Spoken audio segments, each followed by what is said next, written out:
वाघाने अजून फक्त पंजा उगारला आहे, जबडा उघडायचा आहे, असा घणाघात आमदार योगेश कदम यांनी केला.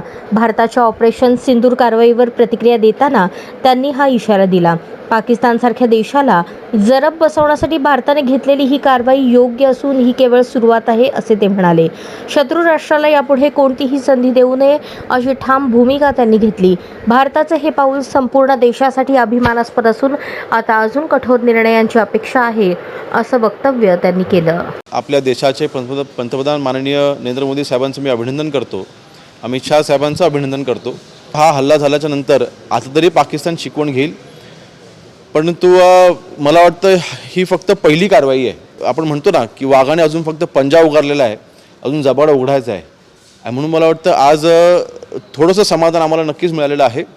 एक भारतीय म्हणून माझ्या मनातली भावना ही एकच आहे की लवकरच आपल्या भारताने POK देखील ताब्यात घ्यावं, अशी आमची एक भारतीय म्हणून इच्छा आहे. आणि मला वाटतं नरेंद्र मोदी साहेबच ही आमची इच्छा पूर्ण करू शकतात.